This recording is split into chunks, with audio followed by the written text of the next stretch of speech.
ಪ್ರಿಯ ಆತ್ಮೀಯ ವೀಕ್ಷಕರು, ನಿಮ್ಮೆಲ್ಲರನ್ನು ಈ ಅದ್ಭುತ ಸಮಯಕ್ಕೆ ನಾವು ಬರಮಾಡಿಕೊಳ್ಳುತ್ತೇವೆ. ಈ ವೇಳೆಯಲ್ಲಿ ಒಂದು ಸುಂದರವಾದ ಗಾನವನ್ನು ಕೇಳಿ ಮತ್ತೆ ನಮ್ಮ ಮಧ್ಯದಲ್ಲಿ ಇರುವಂಥ ರೆವರೆಂಡ್ ಭಾಸ್ಕರ್ ಸದಾನಂದ್ ಅವರು ಸಂದೇಶವನ್ನು ನೀಡಲಿದ್ದಾರೆ.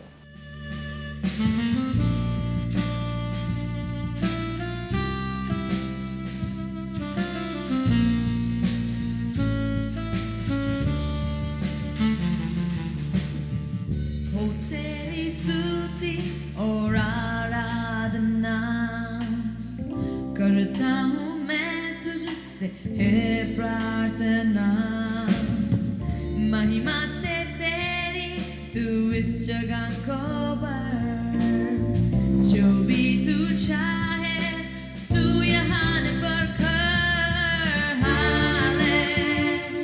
Hallelujah, hallelujah, hallelujah.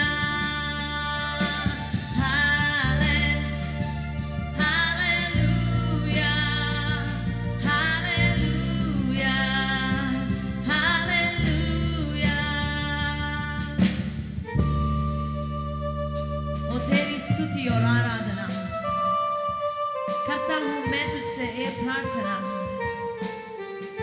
We thank you Jesus, we just want to worship you Lord.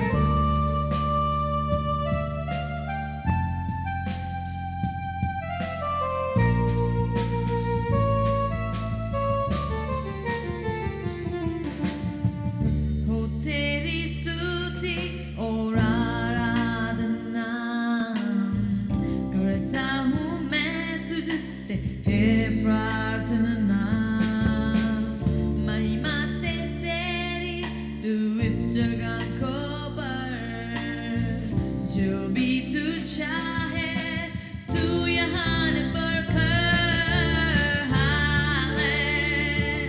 Hallelujah, hallelujah, hallelujah. Let's worship the Lord.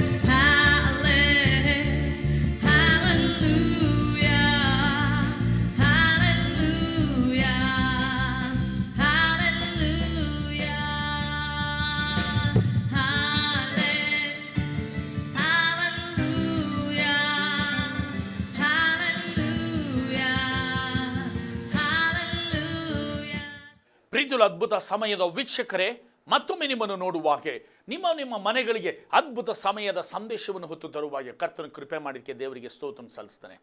ಮಾತ್ರವಲ್ಲ ಪ್ರಿಯರೇ, ಅನೇಕ ಜನಗಳು ಕಾಲ್ ಮಾಡಿ ಅವರ ಜೀವಿತದಲ್ಲಿ ಹೊಂದಿದ ಅದ್ಭುತಗಳನ್ನು ಹೇಳಿಕೊಡುವಾಗ ದೇವರಿಗೆ ಸ್ತೋತ್ರ ಸಲ್ಲಿಸ್ತಾನೆ.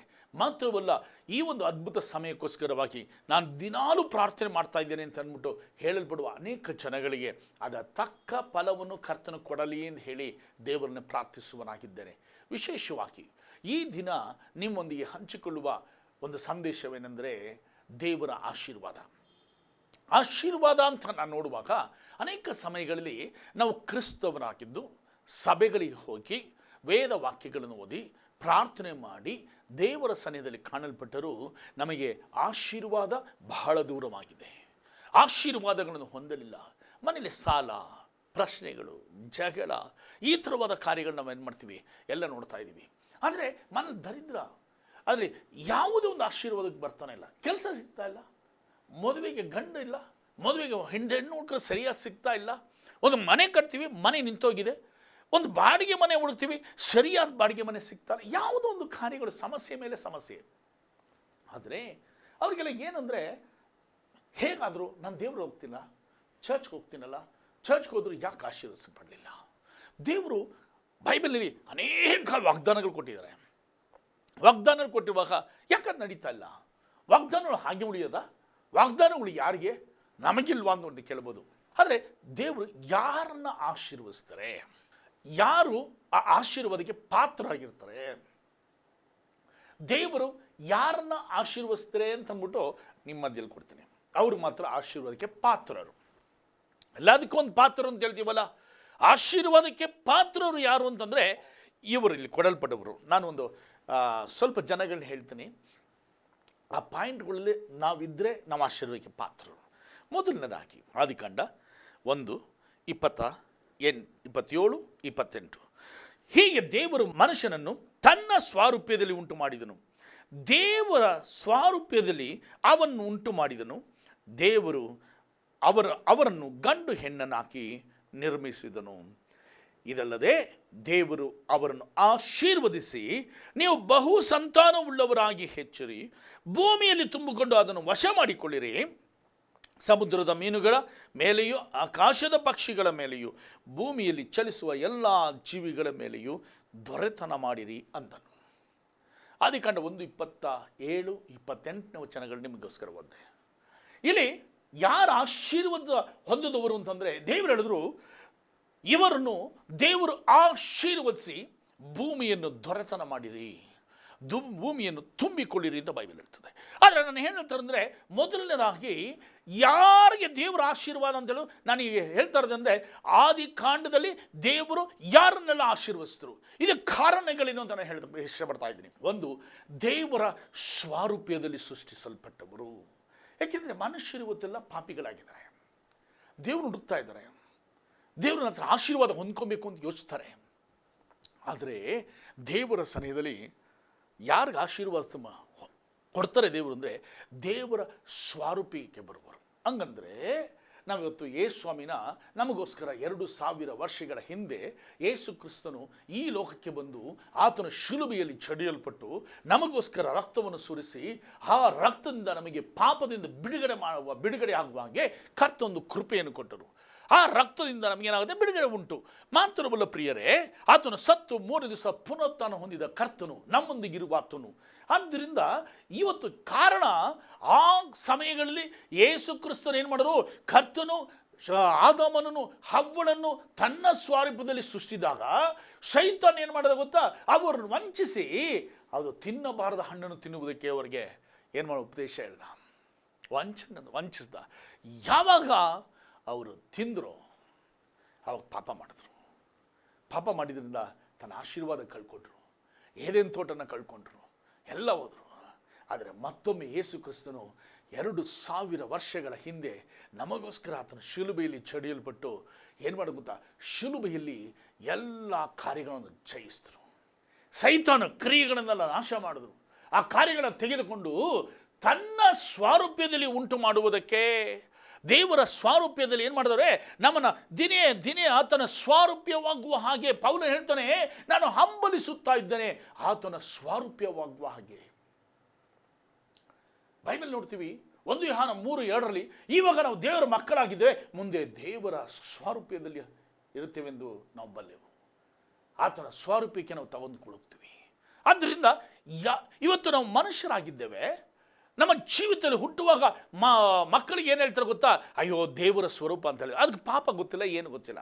ಆದರೆ ಬರುತ್ತಾ ನಾವು ಬೆಳೆಯುವಾಗ ನಮ್ಮೊಳಗೆ ಸ್ವಭಾವ ಗುಣಗಳು, ನಮ್ಮ ಜೀವಿತದ ಗುಣಗಳು, ನಮ್ಮ ಪಾಪ ಸ್ವಭಾವಗಳು ಬೆಳೆದು ಬರುತ್ತಾ ಇರುವಾಗ ಏನಾಗ್ತದೆ ಗೊತ್ತಾ, ನಾವು ಆಶೀರ್ವಾದ ಹೊಂದಕ್ಕೆ ಬರೋದಿಲ್ಲ.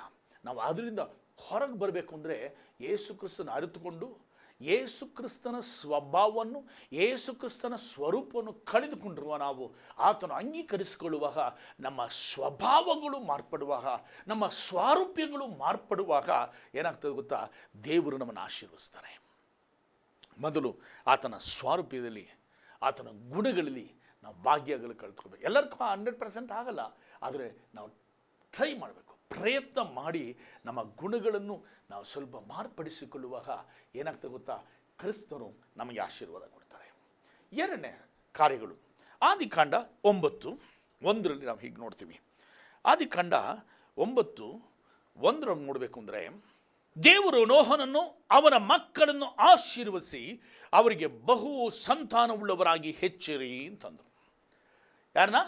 ದೇವರು ನೋಹನನ್ನು ಅವನ ಮಕ್ಕಳನ್ನು ಆಶೀರ್ವದಿಸಿ ಏನು ಮಾಡೋರಂತೆ, ಮಕ್ಕಳು ಹೆಚ್ಚಿರಿ ಅಂದರು. ಯಾಕೆ ನೋಹನ ಆಶೀರ್ವದಿಸಿದ್ರು? ನೀವು ಅದೇ ಆದಿಕಾಂಡ 6ನೇ ಅಧ್ಯಾಯದಲ್ಲಿ ನೋಡಬೇಕು ಅಂತಂದರೆ, ನೀವು 1ರಿಂದ ನೋಡ್ಕೊಂಡು ಹೋಗುವಾಗ ಆ ಭೂಮಿಯಲ್ಲಿ ಏನು ಮಾಡೋದು, ಎಲ್ಲ ತನ್ನ ನಡವಳಿಕೆಗಳನ್ನು ಕೆಡಿಸಿಕೊಂಡು ಎಲ್ಲ ಪಾಪ ಮಾಡಿ ಮೋಸವಾಗಿದ್ದರು, ತನ್ನ ಪಾಪಗಳನ್ನು ಹೆಚ್ಚಿಸ್ಕೊಂಡ್ರು. ಆದರೆ ಆ ಸಮಯಗಳಲ್ಲಿ ನೋಹ ಅಂತಿದ್ದ, ಆ ನೋಹ ಅವನ ಹೆಂಡತಿ ಅವರ 3 ಜನ ಗಂಡು ಮಕ್ಕಳು, ಅವರ ಸೊಸೆ, ಅವರ 3 ಜನ ಗಂಡು ಮಕ್ಕಳಿಗೆ ಹೆಂಡತಿಯರು, ಇವರೆಲ್ಲ ನೋಹನು ಹೇಳ್ದ ಕೇಳ್ತಾ ಇದ್ರು. ಎರಡನೇದಾಗಿ ನೋಹನು ಆ ಒಂದು ಕಾರ್ಯಗಳಲ್ಲಿ ಏನು ಮಾಡ್ತಿದ್ದ, ಆ ಪ್ರಪಂಚದಲ್ಲಿ ಕೆಟ್ಟು ಹೋದ ಭೂಮಿಯಲ್ಲಿ ಇವನು ನೀತಿವಂತನಾಗಿ ದೇವರೊಂದಿಗೆ ನಡೆಯಕ್ಕೆ ಶುರು ಮಾಡ್ದ, ದೇವರೊಂದಿಗೆ ನಡೆದುಕೊಳ್ಳಲು ಆರಂಭಿಸ್ದ. ಆವಾಗಲೇ ದೇವರು ಹೇಳಿದ್ರು ನೋಹನಿಗೆ ಆ ಒಂದು ಕಾರ್ಯಗಳಲ್ಲಿ, ಆ ಒಂದು ಭೂಮಿಯಲ್ಲಿ ಅಳಿಸಲು ಹೋಗುವ ಸಮಯಗಳಲ್ಲಿ ದೇವರ ಚಿತ್ತಕ್ಕೆ ವಿರೋಧವಾಗಿ ನಡೆದುಕೊಳ್ಳುವ ಮನುಷ್ಯರ ಮಧ್ಯದಲ್ಲಿ ದೇವರ ಕಣ್ಣುಗಳಲ್ಲಿ ಇವನಿಗೆ ಕೃಪೆ ಸಿಕ್ತು. ಆವಾಗ ನೋಹನಿಗೆ ದೇವರು ಹೇಳಿದ್ರು, ಬೈಬಲ್ ಹೇಳ್ತದೆ, ನೋಹನು ದೇವರೊಂದಿಗೆ ಅನ್ಯೋನ್ಯವಾಗಿ ನಡೆದುಕೊಂಡದ್ದರಿಂದ ಅವನಿಗೆ ಹೇಳಿದ್ರು, ನಾನು ಈ ಭೂಮಿಯಲ್ಲಿ ಇಲ್ವ ಎಲ್ಲ ಉಸಿರಾಡುವ ಪ್ರಾಣಿಗಳಿಂದ ಅಳಿಸ್ತೇನೆ, ಆದ್ದರಿಂದ ನಾವೇನು ಕಟ್ಟು, ನೀನು ನಿನ್ನ ಕುಟುಂಬದಲ್ಲಿ ಹೋಗು, ಎಲ್ಲ ಜೋಡಿ ಜೋಡಿ ಪ್ರಾಣಿಗಳಲ್ಲಿ ಬರುವವು, ಅದಕ್ಕೋಸ್ಕರ ಸಿದ್ಧ ಮಾಡುವಾಗ ಅವನು ಸಿದ್ಧ ಮಾಡ್ದ. ಯಾರಿಗೆ ಆಶೀರ್ವಾದ ಕೊಟ್ಟರು ಅಂತಂದರೆ ದೇವರೊಂದಿಗೆ ನಡೆಯುವವರು. ಇವತ್ತು ನಾವೇನು ಮಾಡ್ತೀವಿ ಗೊತ್ತಾ, ನಾವು ಚರ್ಚ್ಗೆ ಹೋಗ್ತೀವಿ, ಚರ್ಚ್ಗೆ ಆರಾಧನೆ ಮಾಡ್ತೀವಿ, ಚರ್ಚಲ್ಲಿ ನಿಂತ್ಕೊಂಡು ದೇವರನ್ನ ಸ್ತೋತ್ರ ಮಾಡ್ತೀವಿ, ವಚನಗಳು ಹೇಳ್ತೀವಿ, ಎಲ್ಲ ಕಾರ್ಯಗಳು ಮಾಡ್ತೀವಿ. ಆದರೆ ನಡೆಯುತ್ತೇನು ಗೊತ್ತಾ, ನಮ್ಮ ಹೊರಗಿನವ ಇನ್ನೊಬ್ಬರ ಕರ್ತನ್ನು ಅರಿತುಕೊಳ್ಳಿರುವ ಕುಟುಂಬ ಬೇರೆ, ನಮ್ಮ ಕುಟುಂಬ ಎರಡು ಹೆಂಗಿದೆ ಗೊತ್ತಾ, ಅವ್ರೇನು ಮಾಡ್ತಾರೋ ಅದಕ್ಕೆ ಅದೇ ಪ್ರಕಾರ ನಮ್ಮದು ಇಲ್ಲ. ಅವ್ರೇನು ಮಾಡ್ತಾರೋ, ಅನ್ಯ ಜನಗಳು ಏನು ಮಾಡ್ತಾರೋ ಅದಕ್ಕಿಂತ ಮೋಸವಾಗಿ ನಾವು ಮಾಡ್ತೀವಿ. ಬಡ್ಡಿ ಬಿಡೋದಾಗಲಿ, ಕುಡಿಯೋದಾಗಲಿ, ವ್ಯಭಿಚಾರಗಳು ಮಾಡೋದಾಗಲಿ, ಇನ್ನೊಬ್ರು ಹೆಂಡತಿ ನೋಡೋದ, ಅನೇಕ ಕಾರ್ಯಗಳು ನಾವೇನು ಮಾಡ್ತೀವಿ ಗೊತ್ತಾ, ಅನ್ಯ ಜನಗಳಿಗಿಂತ ನಾವು ಇನ್ನೂ ಪಾಪದವರಾಗಿದ್ದೇವೆ ಅಲ್ವಾ. ಎಷ್ಟೆಲ್ಲ ಮೋಸ, ಲಂಚ ತಗೊಳ್ಳೋದು, ಸಿಗರೇಟ್ ಕುಡಿಯೋದು, ವ್ಯಭಿಚಾರ ಮಾಡೋದು, ಕುಡಿಯೋದು, ಎಂಥದ್ದು ಗೊತ್ತಾ, ಇನ್ನೊಬ್ಬರಿಗೆ ಸತ್ಯವನ್ನು ತಿಳಿಯದೆ ಜನಗಳಿಗೂ ಸತ್ಯವನ್ನು ತಿಳಿದು ದೇವರನ್ನು ಆರಾಧಿಸುವ ನಮಗೂ ವ್ಯತ್ಯಾಸವಿರಬೇಕು. ಆದರೆ ನಾವೇನು ಮಾಡ್ತೀವಿ ಗೊತ್ತಾ, ಇವತ್ತು ಭಯಂಕರ ಪಾಪದಲ್ಲಿ ಜೀವಿಸ್ತೀವಿ. ಜಗಳಿಗೆ ನಿಂತ್ಕೊಂಡ್ಬಿಟ್ರೆ ಸಾಕು, ಬಾಯಿನಲ್ಲಿ ಎಂತೆಂಥ ಮೋಸವಾದ ಮಾತುಗಳು ಬರುತ್ತೆ ಅಲ್ವಾ, ಹೊಲಸು ಮಾತುಗಳು ಬರುತ್ತೆ. ಆದರೆ ನಾವೇನು ಮಾಡ್ತೀವಿ ಗೊತ್ತಾ, ಆಶೀರ್ವಾದ ಕೇಳ್ತೀವಿ. ಆಶೀರ್ವಾದ ಬರಬೇಕು ಅಂತಂದರೆ ಮೊದಲನೇದಾಗಿ ದೇವರ ಸ್ವರೂಪಯೋಗ ಮಾಡಬೇಕು. ಎರಡನೇದಾಗಿ ನಾನು ಹೇಳ್ತಾ ಇರೋದಂದರೆ ದೇವರೊಂದಿಗೆ ನಡೆಯುವ ಒಂದು ಜೀವನ ಇರಬೇಕು. ದೇವರೊಂದಿಗೆ ನಡೆಯುವ ಕಾರ್ಯಗಳು, ನಮ್ಮ ಸ್ವಭಾವ ಮಾರ್ಪಡಬೇಕು. ಇವತ್ತು ಮಾರ್ಪಟ್ಟಿದೆಯಾ? ಇವತ್ತು ಸತ್ಯವನ್ನು ತಿಳಿಯದೇ ಇರುವ ಅನ್ಯ ಜನಗಳು ನೋಡಿ ನೀತಿಯಾಗಿದ್ದಾರೆ, ಅವ್ರು ಭಯ ಬೀಳ್ತಾರೆ. ಆದರೆ ನಮಗೇನಾಗಿದೆ ಗೊತ್ತಾ, ದೇವರಿಗೆ ಸಭೆಗೆ ಹೋದರೂ ಸರಿ, ದೇವರ ಸನಿಹದಲ್ಲಿ ವೇದವಾಕ್ಯಗಳು ಹೋದರೂ ಸರಿ, ಒಂದು ಭಯ ಇಲ್ಲ. ನಾವು ಪಾಪ ಮಾಡೋಕ್ಕೆ ಹೆದರಲ್ಲ, ಭಯಂಕರ ಮಾಡ್ತೀವಿ ಅಲ್ಲ. ಹೆಸರು ಇಟ್ಕೊಳ್ಬೋದು, ಒಳ್ಳೆ ಹೆಸರು, ಹುಟ್ಟಿದಾಗ ಒಳ್ಳೆ ಹೆಸರು ಬೈಬಲ್ ತೆಗೆದು ಒಳ್ಳೆ ಹೆಸರು ಹುಡುಕಿಟ್ಕೋಬೋದು, ದೊಡ್ಡದಲ್ಲ. ನಿಮ್ಮ ಜೀವಿತ ದೊಡ್ಡದು, ನಮ್ಮ ಜೀವಿತ ದೊಡ್ಡದು. ಅದರಿಂದ ನೋಹನು ಯಾಕೆ ದೇವರ ಆಶೀರ್ವಸ್ತು ಅಂದರೆ ದೇವರೊಂದಿಗೆ ನಡೆದದ್ದರಿಂದ. ನಡೆಯಬೇಕು. ಹೆಸರು ನೀನೇನಾಡ್ಕೋ ಪರವಾಗಿಲ್ಲ, ಮೋಸವಾದ ಹೆಸರು ಇಟ್ಕೋ ಪರವಾಗಿಲ್ಲ, ನಿನ್ನ ಜೀವಿತ ನಡೆಯುವಿಕೆ. ರೈಟ್. ಮೂರನೇದಾಗಿ ದೇವರು ಯಾರನ್ನ ಆಶೀರ್ವಸ್ತರು? ಆದಿಕಾಂಡ 12ನೇ ಅಧ್ಯಾಯದಲ್ಲಿ 2ನೇ ವಚನಗಳಲ್ಲಿ ಈಗ ನೋಡ್ತೀವಿ, ಯೆಹೋವನು ಅಬ್ರಹಾಮನಿಗೆ, ನೀನು ಸ್ವದೇಶವನ್ನು, ಬಂಧು ಬಳಗವನ್ನು, ಮನೆಯವರನ್ನು ಬಿಟ್ಟು ನಾನು ತೋರಿಸುವ ದೇಶಕ್ಕೆ ಹೊರಟು ಹೋಗು. ನಾನು ನಿನ್ನ ದೊಡ್ಡ ಜನಾಂಗವಾಗುವಂತೆ ಮಾಡಿ ಆಶೀರ್ವದಿಸಿ ಹೆಸರನ್ನು ಪ್ರಖ್ಯಾತಿಗೆ ತರುವೆನು. ನೀನು ಆಶೀರ್ವಾದ ನಿಧಿಯಾಗುವಿ. ನಿನ್ನನ್ನು ಹಾರಿಸುವನು, ನಿನ್ನ ಶಪಿಸುವನು. ನಿನ್ನ ಮೂಲಕದ ಎಲ್ಲ ಕುಲದವರಿಗೂ ಆಶೀರ್ವಾದ ಉಂಟಾಗುವುದು ಎಂದು ಹೇಳಿದರು. ನಾನು ಹೇಳ್ತಾ ಇರೋದೀಗ, ಆದಿಕಾಂಡದಲ್ಲಿ ದೇವರು ಯಾರನ್ನ ಆಶೀರ್ವಸ್ತರು? ಅಬ್ರಾಹ್ಮನಿಲ್ಲ ಆಶೀರ್ವಸ್ತರು. ಯಾಕೆ ದೇವರು ಅಬ್ರಾಹ್ಮನ ಆಶೀರ್ವಸ್ತರು ಅಂತಂದರೆ, ಇಲ್ಲಿ ದೇವರ ಮಾತಿಗನುಗುಣವಾಗಿ ಅವನೇನು ಮಾಡಿದ ಗೊತ್ತಾ, ತನ್ನ ಸ್ವದೇಶ, ತನ್ನ ಜನ, ಬಂಧು ಬಳಗ ಎಲ್ಲ ಬಿಟ್ಟು ದೇವರೊಂದಿಗೆ ದೇವರ ಚಿತ್ತವನ್ನು ನೆರವೇರಿಸಲು ಅವನು ಮುಂದಾದ. ದೇವರ ಹೇಳಿದ ಮಾತಿಗೆ ನನ್ನ ಕುಟುಂಬದವರಾಗಲಿ, ನನ್ನ ಮನೆ ಆಗಲಿ, ನನ್ನ ಆಸ್ತಿ ಆಗಲಿ ಮುಖ್ಯವಲ್ಲ, ದೇವರು ಹೇಳಿದ ಕಾರ್ಯಗಳು ಬಹಳ ಮುಖ್ಯ ಅಂತ ಹೇಳುವಿ. ಅವನು 3 ಕಾರ್ಯಗಳನ್ನು ಬಿಟ್ಟು ಅವರು ಹೋಗುವಾಗ ದೇವರು 7 ಕಾರ್ಯಗಳನ್ನು ದೇವರು ಏನು ಮಾಡ್ತಾರೆ, ಆಶೀರ್ವದಿಸೋಕ್ಕೋಸ್ಕರವಾಗಿ ಅವನಿಗೆ ಮಾಡ್ತಾರೆ. ಆವಾಗ ಅಬ್ರಹಾಮನನ್ನು ಆಶೀರ್ವದಿಸಿದರು. ಬೈಬಲ್ ನೋಡ್ತೀವಿ, ಅವನೆಲ್ಲ ಕಾರ್ಯಗಳನ್ನು ಬಿಟ್ಟು ದೇವರನ್ನು ನಂಬಿ ದೇವರು ಹೇಳಿದ ಕಾರ್ಯಗಳು. ಅವನು ಎಲ್ಲಿ ಹೋಗ್ತೀನಿ ಅಂತ ಗೊತ್ತಿಲ್ಲ, ಗುಡಾರ ಹಾಕೊಂಡು ತಿರುಗಿದ, ಪ್ರವಾಸಿಯಾಗಿ ತಿರುಗಿದ, ಆದರೆ ಅವನ ಸಂತಾನಕ್ಕೆ ದೇವರು ಆಶೀರ್ವದಿಸಿದ್ರು. ಕಾರಣ ಅಂದರೆ ದೇವರನ್ನು ನಂಬಿ ಹೋದ. ಇವತ್ತು ನಮ್ಮ ನಂಬಿಕೆ ಇದೆಯಾ? ನಾವು ನಂಬಿಕೆನೇ ಇಲ್ಲ. ದೇವರ ಆಶೀರ್ವಾದ ನಂಬಿಕೆನೇ ಇಲ್ಲ. ಯಾರು ನೋಡಿದ್ರು ನಂಬ್ತೀವಿ ಅಲ್ವಾ? ಯೇಸು ಸ್ವಾಮಿಯಿಂದ ಹಿಂದೆ ಹೋಗ್ಬೇಕು ಅಂತ ನಾವು ನೋಡ್ತೀವ. ನಾನು ಕೆಲಸ ಮಾಡ್ತಾ ಇರುವಾಗ 18 ವರ್ಷಗಳನ್ನು ಕಂಪ್ಲೀಟ್ ಕೆಲಸ ಮಾಡಿದೆ. ದೇವರು ಹೇಳಿದ್ರು ರಿಸೈನ್ ಮಾಡಿ ಹೊರಗೆ ಬಾ, ನಾನು ಸೇವೆ ಮಾಡು ಅಂದರು. ಆ ಸಮಯ ನಾನೇನು ಮಾಡಿದೆ ಗೊತ್ತಾ? ದೇವ್ರನ್ನ, ನಮ್ಮಲ್ಲಿ ಕ್ವಶನ್ಗಳಿದ್ರೂ ಸರಿ, ನಾವು ನೆಕ್ಸ್ಟ್ ಏನು ಇನ್ಕಮ್ ಇಲ್ಲ, ಆದರೆ ಏನು ಮಾಡೋದು? ಆದರೆ ಒಂದನ್ನು ನಂಬಿದ ದೇವರು ಕೈ ಬಿಡುವನಲ್ಲ. ಯೇಸು ನಂಬಿ ನಾನು ಡಿಸೈಡ್ ಮಾಡಿ ಹೊರಗೆ ಬಂದೆ. ದೇವರು ಇಲ್ಲಿಯ ತನಕ ನಮ್ಮನ್ನು ಆಶೀರ್ವದಿಸುವನಾಗಿದ್ದಾನೆ. ನಾನು ಏನೆಲ್ಲ ಅನುಭವಿಸಿದ ಕೆಲಸದಲ್ಲಿರುವಾಗ ಆ ಅನುಭವಿಸಕ್ಕಿಂತ ಹೆಚ್ಚಾಗಿ ದೇವರನ್ನು ಉನ್ನತ ಸ್ಥಾನಕ್ಕೆ ತೆಗೆದುಕೊಂಡ್ಬಿಟ್ರು. ಯಾರ ಹತ್ರ ಕೈ ನೀಡಲಿಲ್ಲ, ನನಗೆ ಹಿಂಗಿದೆ ಕೇಳಿಲ್ಲ. ದೇವರು ತಾನಾಗಿ ಆಶೀರ್ವದಿಸುನು ಆತನು ನಂಬುವರನ್ನು.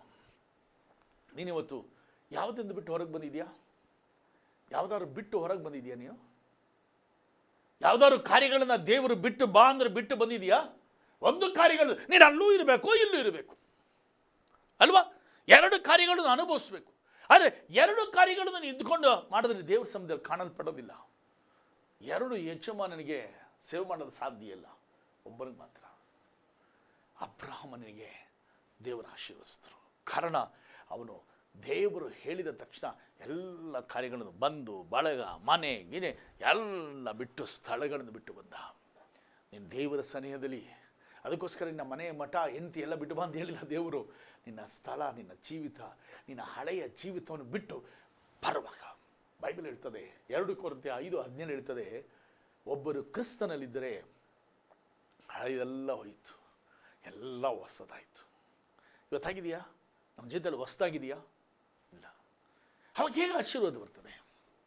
ಹೇಗೆ ಆಶೀರ್ವಾದ ನಮ್ಮ ಜೀವಿತದಲ್ಲಿ ಬರ್ತದೆ? ಬರೋದಿಲ್ಲ. ಆಶೀರ್ವಾದ ಬೇಕು ಅಂದರೆ ನಮ್ಮಲ್ಲಿ ಬದಲಾವಣೆಗಳು ಬೇಕು. ರೈಟ್. ನಾನು 4ನೇದಾಗಿ ಇನ್ನೊಂದು ಕಾರ್ಯಗಳನ್ನ ನಾನು ಹೇಳಕ್ಕೆ ಇಷ್ಟಪಡ್ತೀನಿ. ಆದಿಕಾಂಡ 26ನೇ ಅಧ್ಯಾಯದಲ್ಲಿ ನಾವು ಹೀಗೆ ನೋಡ್ತೀವಿ. ಆದಿಕಾಂಡ 26:12 ವಚನಗಳು ನೋಡಬೇಕು ಅಂದರೆ, ಈಸಾಕನು ಆ ದೇಶದಲ್ಲಿ ಬೀಜ ಬಿತ್ತಿ ಅದೇ ವರ್ಷದಲ್ಲಿ 100ರಷ್ಟು ಬೆಳೆಯನ್ನು ಹೊಂದಿದನು. ಯೆಹೋವನು ಅವನನ್ನು ಅಭಿವೃದ್ಧಿಪಡಿಸಿ ಅವನ ಐಶ್ವರ್ಯವನ್ನು ದಿನೇ ದಿನೇ ಹೆಚ್ಚಿದ್ದರಿಂದ ಬಹು ಧನವಂತನಾದನು. ಈಸಾಕನ ಆಶೀರ್ವದಿಸಿದ್ರು. ಅವರ ಮಗ ಅಬ್ರಹಾಮನ ಮಗ ಈಸಾಕನ ಯಾಕೆ ಅಬ್ರಹಾಮನ ಮಗ ಅಂತ ಆಶೀರ್ವಾದ ಇಲ್ಲ. ಇಲ್ಲಿ ಅವನನ್ನು ಆಶೀರ್ವದಿಸಿದ್ರಿಂದ ಅವನು ದಿನೇ ದಿನೇ ಅಭಿವೃದ್ಧಿಯಾಗಿ ಐಶ್ವರ್ಯವಂತನಾದ. ಅವನ ಶತ್ರುವಿನ ದೇಶದಲ್ಲಿ ಬೀಜ ಬಿತ್ತೋದ್ರಿಂದ, ಹಂಗಂದ್ರೆ ಈಜಿಪ್ಟಲ್ಲಿ ಬೀಜವನ್ನು ಬಿತ್ತೋದ್ರಿಂದ 100ರಷ್ಟು ಅವನು ಕೊಯ್ದ. ಕಾರಣ ಏನು ಗೊತ್ತಾ? ಒಂದು, ಅಬ್ರಹಾಮ್ ಹೇಳಿದ್ರು ಏನಂತ, ನಿನ್ನ ಮಗನ ಈಸಾಕನನ್ನು ನಾನು ತೋರಿಸುವ ಜಾಗಕ್ಕೆ ನೀನು ಕರೆದುಕೊಂಡು ಬಂದು ಅವನು ಯಜ್ಞವನ್ನು ಅರ್ಪಿಸುವುದಾದ್ರೆ, ಬಲಿ ಕೊಡುವುದಾದರೆ ಅಂತ ಹೇಳಿದ್ರು, ಬಲಿ ಕೊಡು ಅಂತ ಹೇಳಿದ್ರು. ಆವಾಗ ದೇವರು ಅಬ್ರಹಾಮನನ್ನು ಪರಿಶೋಧಿಸಿದ್ರು. ಆವಾಗ ಏನು ಮಾಡಿದ ಗೊತ್ತಾ? ಅಬ್ರಹಾಮು ತನ್ನ ಹೆಂಡತಿಗೆ ಹೇಳಿಲ್ಲ. ನೀವು ಆದಿಕಾಂಡ 22ನೇ ಅಧ್ಯಾಯದಲ್ಲಿ ನೋಡ್ತೀವಿ. ಅವ್ರೇನು ಮಾಡಿದ ಗೊತ್ತಾ? ಹೋಗ್ತಾ ಇರುವಾಗ ಬೆಟ್ಟದ ಮೇಲೆ ಹೋಗ್ತಾ ಇದ್ದಾರೆ, ಕತ್ತಿನ ತಗೊಂಡು ತನ್ನ ಸೇವಕರನ್ನು ಕರ್ಕೊಂಡು ಹೋಗ್ತಾ ಇರುವಾಗ ಏನು ಮಾಡೋದು? ಕಡೆಯಲ್ಲಿ ಬೆಟ್ಟ ಹತ್ರ ಬರುವಾಗ, ತೋರಿಸುವ ಜಾಗ ಹತ್ರ ಬರುವಾಗ ಆ ಜೊತೆಗೆ ಬಂದವ್ರು ನೀವು ಇಲ್ಲೇ ಇರಿ ಅಂತ ಇರಿಸ್ಬಿಟ್ಟು ಹೋದ. ಬೆಟ್ಟದ ಮೇಲೆ ಹತ್ತಾ ಇರುವಾಗ ಈಸಾಕ್ ಕೇಳ್ತಾನೆ, ನನ್ನ ಹತ್ರ ಸೌದೆ ಇದೆಪ್ಪ, ನಿನ್ನ ಕೈಲಿ ಕತ್ತಿ ಇದೆ, ಬೆಂಕಿ ಇದೆ, ಕುರಿ ಎಲ್ಲಿ ಅಂತ ಕೇಳ್ದ. ಅಬ್ರಹಾಮ್ ಹೇಳಿದ, ಕರ್ತನು ಒದಗಿಸುವನು. ಆ ಸಮಯದಲ್ಲಿ ಏನಾಯ್ತು ಗೊತ್ತಾ? ಇಬ್ಬರು ಹೋಗ್ತಾ ಇರುವಾಗ ಕಡಲಿ ಆ ಸ್ಥಳ ಬಂದಿದ ಮೇಲೆ, ಬೆಟ್ಟದ ಮೇಲೆ ಸೌದೆಯನ್ನು ಇಳಿಸಿ ನಂತರ ಯಜ್ಞವೇದಿಯನ್ನು ಕಟ್ಟಿ ಈಸಾಕನ್ನು ಸಹಾಯ ಮಾಡ್ತಾನೆ. ಎಲ್ಲ ಸಹಾಯ ಮಾಡಿದ್ಮೇಲೆ ಅದನ್ನು ಕ್ರಮವಾಗಿ ಯಜ್ಞವೇದಿಯನ್ನು ಕಟ್ಟಿ ಕ್ರಮವಾಗಿ ಜೋಡಿಸಿ ಈಸಾಕನ್ನು ಕಟ್ಟಿ ಯಜ್ಞವೇದಿ ಮೇಲಿಟ್ಟ. ಯಜ್ಞವೇದಿಯನ್ನು ಇಟ್ಟಿದ ಮೇಲೆ ಕತ್ತಿಯನ್ನು ತೆಗೆದುಕೊಂಡು ಈಸಾಕನಿಗೆ ಹೊಡಿಬೇಕು ಅನ್ನುವಾಗ ದೇವರು ಹೇಳ್ತಾರೆ, ಅಬ್ರಹಾಮನೇ ನಿಲ್ಲಿಸು, ನಿನ್ನ ಮಗನ ಮೇಲೆ ಕೈ ಮಾಡಬೇಡ ಅಂದರು. ಆವಾಗ ಈಸಾಕನ್ನು ಇಳಿಸಿ ನಂತರ ಒಂದು ಪೊದೆಯಲ್ಲಿದ್ದ ಒಂದು ಕುರಿಯನ್ನು ತೆಗೆದುಕೊಂಡು ಅಲ್ಲಿ ಬಲಿ ಕೊಟ್ಟು ಅಲ್ಲಿ ಯೆಹೋವ ಈರೆ ಅಂತ ಹೆಸರಿಡ್ತಾರೆ. ಹಾಗಾದರೆ ಕರ್ತನು ಬೆಟ್ಟದಲ್ಲಿ ಒದಗಿಸುವವನು ಅಂತ ಹೇಳಿ. ಅವಾಗ ಈಸಾಕ ಏನು ಮಾಡೋದಂದರೆ ಏನು ಮಾತಾಡಲಿಲ್ಲ. ತನ್ನನ್ನು ತೆಗೆದುಕೊಂಡು ಅಲ್ಲಿ ಯಜ್ಞವೇದಿಯ ಮೇಲೆ ಇಡುವಾಗ ಮಾತಾಡಲಿಲ್ಲ. ತನ್ನನ್ನು ದೇವರಿಗೆ ಅರ್ಪಿಸಿಕೊಂಡವನು. ಅದರಿಂದ ದೇವರ ಆಶೀರ್ವಾದ. ಇವತ್ತು ನಾವು ದೇವರಿಗೆ ಅರ್ಪಿಸ್ಕೊಂಡಿದ್ದೀವ? ದೇವರ ಸನ್ನಿಧಿ ಬಿಟ್ಟು ಬರಲ್ಲ, ನಮ್ಮ ಜೀವಿತ ಬದಲಾಗಲಿಲ್ಲ, ನಮ್ಮನ್ನೇ ದೇವರಿಗೆ ಅರ್ಪಿಸ್ಕೊಂಡಿದ್ದೀವ? ನನಗೆ 2 ಹೆಣ್ಮಕ್ಳಿದ್ದಾರೆ. ಹೆಣ್ಮಕ್ಳು ಹುಟ್ಟುವಾಗ ಏನಂದು ಗೊತ್ತಾ, ನಾನು ಹುಟ್ಟಿದ ತಕ್ಷಣ ಮೊದಲು ಹಾಸ್ಪಿಟ್ಲ್ ಹೋಗುವಾಗ ಆ 2 ಮಕ್ಕಳನ್ನ ತಗೊಂಡು ನಾನು ದೇವರೇ ಇದು ನಿನಗೋಸ್ಕರ ಅರ್ಪಿಸ್ತೇನೆ, ಇದು ನಿನಗೋಸ್ಕರ ಸ್ವಾಮಿ ಅಂತ ಅಂದ್ಬಿಟ್ಟು ದೇವ್ರಲ್ಲಿ ನಾನು ಬೇಡಿದೆ. ಯಾವಾಗ ಬೇಡ್ಕೊಂಡು ನಂತರ ಇವತ್ತು ನನ್ನ 2 ಮಕ್ಕಳು ಅವರು ಡಿಗ್ರಿ ಓದಿದ್ದಾರೆ, ಅನೇಕ ಹೊರದೇಶ ಪ್ರಯಾಣ ಮಾಡಿದ್ದಾರೆ.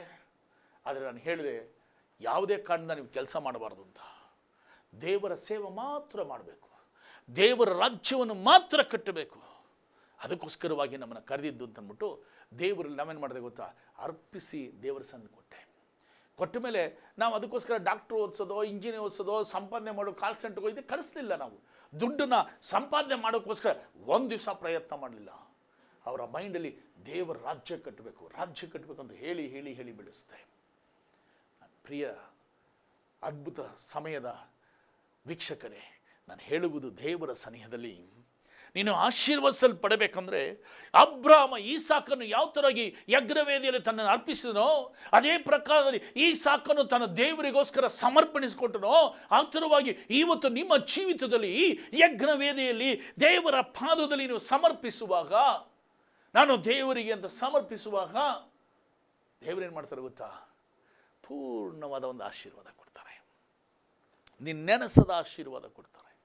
ನೀನು ನೆನೆಸದ ಆಶೀರ್ವಾದ, ಚಿಕ್ಕ ಚಿಕ್ಕ ಪ್ರಾರ್ಥನೆಗಳು ಕೇಳ್ತಾರೆ. ನಾವು ನೆನೆಸದ ಪ್ರಾರ್ಥನೆ. ನಾನು ಒಂದು ಸಮೀಪದಲ್ಲಿ ಒಂದು ಚಿಕ್ಕ ಕಾರ್ಯಗಳನ್ನು ಹೇಳಬೇಕು ಅಂತ ನಾನು ನೆನೆಸ್ತೇನೆ. ನಾನು ಅಮೆರಿಕಕ್ಕೆ ಹೋಗಿದ್ದಾಗ ಅಲ್ಲಿ ಒಂದು ಸಂಭವಗಳನ್ನ ನೋಡಿದೆ.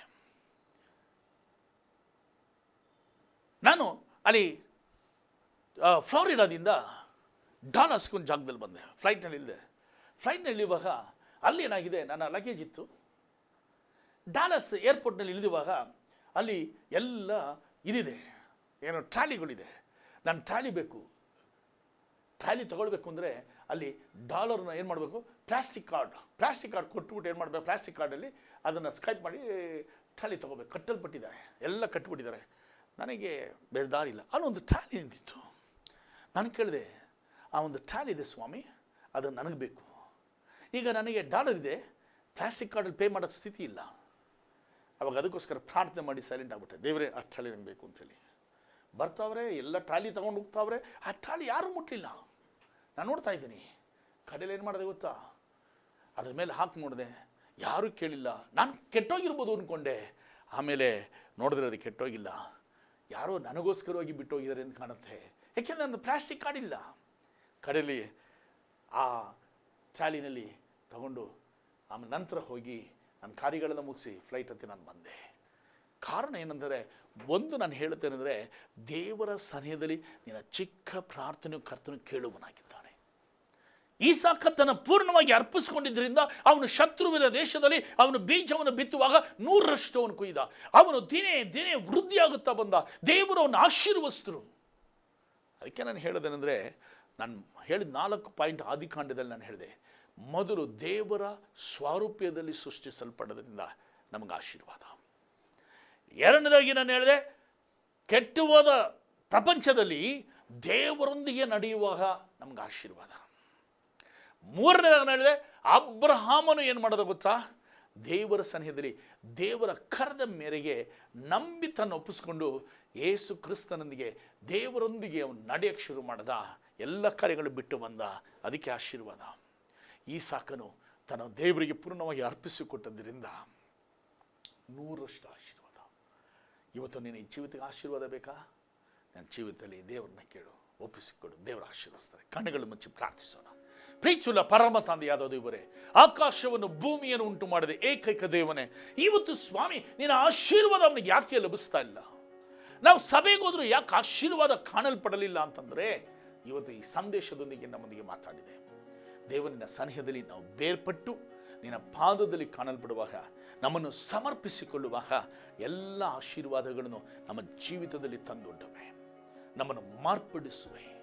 ವಿಶೇಷ ರೀತಿಯಲ್ಲಿ ನಮ್ಮನ್ನು, ನಮ್ಮ ಕುಟುಂಬವನ್ನು, ಎಲ್ಲ ಕಾರ್ಯಗಳು ನಮಗೆ ಉಂಟಾಗಿರುವ ಎಲ್ಲ ಕಾರ್ಯಗಳನ್ನು ಸ್ವಾಮಿ ನಿನ್ನ ಅಭಿವೃದ್ಧಿ ಮಾಡಲು ನಿಮಗೆ ಸಾಧ್ಯ. ಆದ್ದರಿಂದ ಈ ಮಕ್ಕಳು ನಿನ್ನ ಪಾದದಲ್ಲಿ ಕೊಡ್ತೇನೆ ಸ್ವಾಮಿ. ಅದ್ಭುತ ಸಮಯ ನೋಡುತ್ತಾ ಒಬ್ಬೊಬ್ಬ ಮಕ್ಕಳನ್ನು ಆಶೀರ್ವದಿಸು. ನಿನ್ನ ಕೃಪೆ ಕಾಣಲ್ಪಡಲಿ. ಅದನ್ನೆಲ್ಲ ಕಾರ್ಯಗಳಿಂದ ಹೊರಗೆ ಬಂದು ನಿನ್ನ ಆಶೀರ್ವಾದಗಳನ್ನು ಹೊಂದಿಕೊಂಡು ಅನೇಕ ಜನಗಳಿಗೆ ಆಶೀರ್ವಾದ ನಿಧಿಯಾಗುವಾಗೆ ಕೃಪೆ ಮಾಡು. ಮಕ್ಕಳನ್ನು ಬಿಡುಗಡೆ ಮಾಡಿ ಕಾದುಕೊಳ್ತಾ ಆಶೀರ್ವಿಸ ಬರಬೇಕೆಂದು ಯೇಸು ಕ್ರಿಸ್ತನ ಹೆಸರು ಬೇಡಿಕೊಳ್ತೇನೆ ತಂದೆಯೇ, ಆಮೆನ್. ಪ್ರೀತಿಯುಳ್ಳ ಸಹೋದರ ಸಹೋದರಿಯರೇ, ದೇವರು ನಿಮ್ಮೊಂದಿಗೆ ಮಾತಾಡೋದು ನಂಬ್ತಾನೆ. ಮಾತ್ರವಲ್ಲ, ಒಂದು ವೇಳೆ ನೀವೆಲ್ಲೂ ಸಭೆಗೆ ಹೋಗದೇವ್ರೆ ಸಭೆಗೆ ಬನ್ನಿ.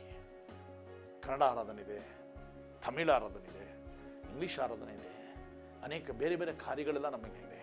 ಬನ್ನಿ ಆರಾಧಿಸೋಣ. ನಿಮ್ಗೆ ಯಾವುದೋ ಕಾರ್ಯಗಳು ಬೇಕು, ಪ್ರಾರ್ಥನೆ ಬೇಕು ಅಂದರೆ ನಾನು ಪ್ರಾರ್ಥನೆ ಮಾಡ್ತೀನಿ, ದೇವರು ಅದ್ಭುತ ಮಾಡಲು ಸಾಧ್ಯ. ಮಾತ್ರವಲ್ಲ, ಬರೋ ಅದ್ಭುತ ಸಮಯದಲ್ಲಿ ನಿಮ್ಮನ್ನು ಮುಖಾಮುಖಿಯಾಗಿ ನಾನು ನೋಡಲು ಕಾದಿರ್ತೀನಿ. ನೀವು ಸಹ ಕಾದಿರ್ತೀನಿ ನಂಬ್ತಾರೆ. ಅಲ್ಲಿ ತನಕ ದೇವರು ನಮ್ಮೊಂದಿಗೆ ಇರಲಿ. God bless you. ಈ ಕಾರ್ಯಕ್ರಮ ನಿಮಗೆ ಆಶೀರ್ವಾದಕರವಾಗಿದ್ದರೆ ನೀವು ನಮಗೆ ಫೋನ್ ಮೂಲಕ ಅಥವಾ ಪತ್ರದ ಮೂಲಕ ನೀವು ನಮಗೆ ಬರೆಯಬಹುದು. ನಮ್ಮ ವಿಳಾಸ ನಿಮ್ಮ ಮುಂದೆ. Peniel ministries, number 12, Lokesh tent road, 3rd cross, Shamanna layout, old Kaveri bar, KSFC layout, Lingarajapuram, Bangalore 84. Our telephone number 25470079. Mobile number 988014444. Next ಪ್ರೋಗ್ರಾಮ್ನಲ್ಲಿ ನಿಮ್ಮನ್ನು ಮತ್ತೆ ನಾವು ಭೇಟಿಯಾಗುವ ತನಕ take care and God bless you.